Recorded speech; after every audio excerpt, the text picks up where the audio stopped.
परवरिश एक ऐसा शब्द है जिसे सुनने के बाद हर किसी के दिमाग पे पहला शब्द आएगा कि ये किसी बच्चे से जुड़ा हुआ मामला है। और हम उसी बच्चे की बात कर रहे हैं जिस बच्चे को सोशल मीडिया पर इस समय ट्रोल किया जा रहा है। वही इसित बच्चा जो केबीसी में अमिताभ बच्चन के सामने बैठकर जिस तरह का भाषा बोल रहा था, जिस तरह की बातें बोल रहे थे और जिस तरह से सोशल मीडिया पर उसे गालियों से नहलाया जा रहा है, जिस तरह से उस बच्चे को सोशल मीडिया पर गालियों से नहलाया जा रहा है। कोई कह रहा है कि हमारा बच्चा होता तो 2 थप्पड़ मारते और उसे ये बदतमीजी जीवन भर याद रहता। और उसके अलावा ऐसे तमाम तरीके के गाली से लेकर उस बच्चे को दिया जा रहा है। लेकिन असल मसला क्या है?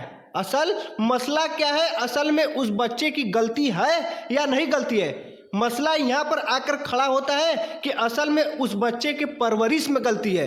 उस बच्चे की गलती नहीं है, उस बच्चे के परवरिश में गलती है। जहाँ पर ये सवाल उस बच्चे के माँ बाप पर उठना चाहिए, जहाँ पर ये सवाल उस बच्चे के स्कूल पर उठना चाहिए। ये मामला असल में है। उस बच्चे ने जो बच्चे ने किया उस तरह का वो तो सही है, लेकिन वास्तविकता ये देखा जाए तो उस बच्चे की गलती नहीं है। क्योंकि आप किसी बच्चे को जैसे पालोगे, जैसे जिस सांचे में ढालोगे वो बच्चा जस्ट उसी सांचे में ढलता है। चाहे आप कोई भी सांचा देख लो, आप उस सांचे में जैसे किसी को ढालते हो वो सांचा में उसी तरह ढल जाता है। और वो तो मानो एक 13-15 साल का बच्चा है जो कि उसको उसके माता पिता ने जिस तरह से ढाला है उसको वो उसी माहौल में ढल गया है और गालियां पड़ रही उस बेचारे बच्चे को। जबकि देखा जाए तो उस बच्चे ने उस तरह की बदतमीजी नहीं की। हालांकि उस बच्चे का जो बोलने का टोन था वो हर एक किसी को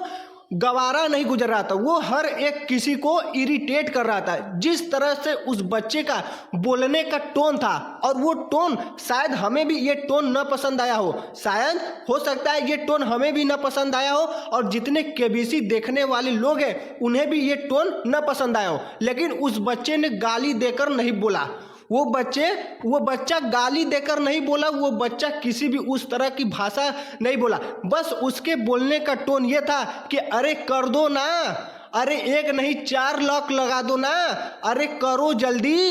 इस तरह से उस बच्चे का शब्द था, जो कि ये एक टोन काफ़ी इरिटेट करने वाला टोन था, जो कि एक बच्चे की नज़रिए से ये कतई सही नहीं है। लेकिन सच्चाई ये भी है कि उस बच्चे पर सवाल न करके उसके माता पिता पर सवाल किया जाए तो ये ज़्यादा बेहतर होगा। उसके माता पिता पर ये सवाल उठाया जाए तो ये ज़्यादा बेहतर होगा उस बच्चे के अलावा।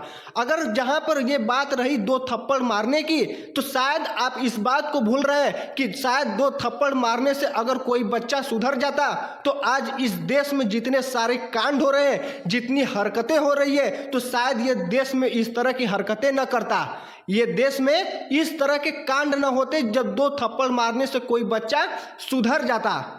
आप मसला यही है बस परवरिश का, और हर कुछ अपनी परवरिश पर आकर टिक चुका है। क्योंकि आप किसी चीज़ को जिस जैसी परवरिश में बच्चे को ढालोगे, जस्ट उसी परवरिश में वो बच्चा भी ढल जाएगा।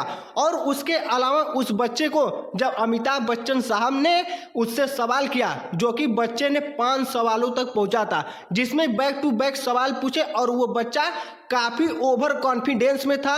उसके अलावा उसके बोलने का टोन अजब तरीके का था, उस बच्चे का टोन बहुत ही अजब तरीके से था, उस बच्चे का बोलने का तरीका।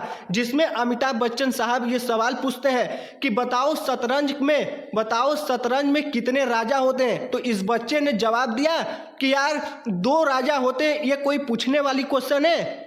ये कोई पूछने वाला क्वेश्चन है? लॉक लगा दो, ऑप्शन मत दो, ऐसे कर दो वैसे कर दो। हाँ ये बात सही है, हाँ ये बात सही है कि उस बच्चे को जो बोलने का तरीका था, वो बच्चा का बोलने का तरीका एक इतने बड़े सेलिब्रिटी के सामने ये कतई गलत था, ये कतई गलत था। लेकिन उस बच्चे को गाली भी देना ये कतई कहीं से भी सही नहीं है। जिसमें अमिताभ बच्चन सर ने एक सवाल यानी आखिरी 5वां सवाल पूछा था कि वाल्मीकि रामायण के प्रथम कांड का नाम क्या है?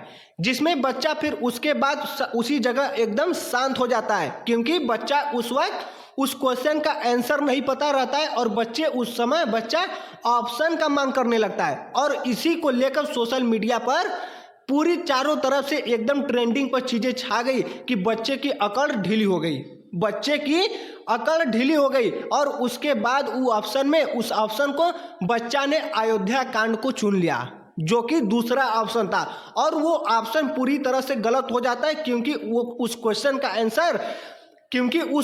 का आंसर बालकांड सही होता है। और उसी के बाद मानो पूरे केबीसी देखने वालों में एकदम चारों तरफ खुशी की लहर दौड़ गई, एकदम चारों तरफ खुशी की लहर दौड़ गई कि अच्छा हुआ कि ये बच्चा 5वें क्वेश्चन पर ही बाहर निकल गया, नहीं तो आगे चलकर अभी किस किस लैंग्वेज का प्रयोग करता, क्या होता क्या न होता, ऐसे तमाम तरीके के घटनाएं घटने लगे। लेकिन आप इस चीज़ को थोड़ा गौर कीजिएगा कि अगर ऐसी बात है तो उस बच्चे में कोई भी गलती नहीं है, उस बच्चे का कोई भी गलती नहीं है, बस बच्चे के परवरिश पर गलती है। उस बच्चे के परवरिश पर सवाल उठना चाहिए, क्योंकि हम आखिरी में यही बात कहेंगे, क्योंकि आप जिस ढांचे में बच्चे को पालेंगे वो बच्चा जस्ट उसी तरह निकलेगा। और सवाल उठने वाली बात है तो सवाल उस माँ बाप को उठना चाहिए।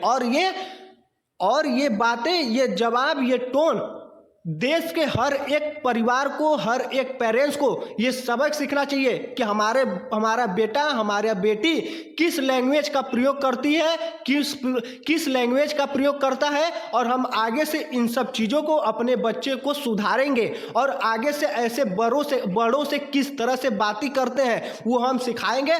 हर एक देश के नागरिक को, हर एक व्यक्ति को इस चीज़ से सीख लेना चाहिए कि हम अपने बच्चे को किस तरह की शिक्षा दें, किस तरह की परवरिश दें कि हमारा बच्चा जिस तरह से आज ये इशित भट्ट पूरे सोशल मीडिया पर चारों तरफ ट्रोल हो रहा है, ऐसा न हो कि कभी भविष्य में हमारे बच्चा भी इस तरह लैंग्वेज से हमारा बच्चे को भी लोग ट्रोल करें। आप हर एक व्यक्ति को इससे सीख लेना चाहिए।